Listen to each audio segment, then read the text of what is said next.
So you have mentioned in many of your books and videos that we need empowered engineers, right? That receive problems and they are able to suggest solutions, right? That's kind of how it should go. What would be that's an empowered engineer, right? How would you define an empowered product manager? An empowered engineer, an empowered designer, empowered product manager have that same trait. The point is that's an empowered team. And what it means is that when what it literally means to empower a team, it doesn't mean they get to go work on whatever they want to. That's a misunderstanding from some people have. That's sort of crazy. If you think about it, you have 20 product teams. Do you really want all 20 product teams deciding what they're going to work on? You're going to go in 20 different directions.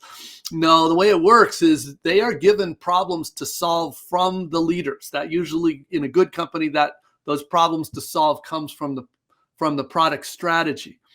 But that's another conversation. So the product leaders give the teams the problems to solve. What it means to be an empowered team is that the team then gets to go figure out the best way to solve the problem.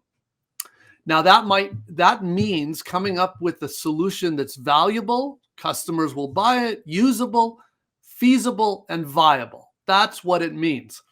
The engineers, the reason I was saying that the engineers are the single most important thing to have an empowered engineer is because the truth is in our technology world, the best source of innovation is actually the engineers.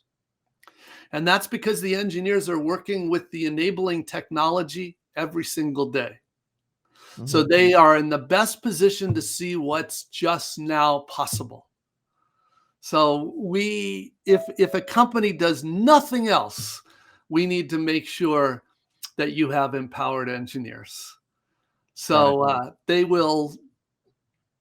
that is just the most valuable thing. And that's also why in companies that outsource their engineers or in companies that this is why I said, if you have a team where your engineers say, just tell me what to build, you have lost that.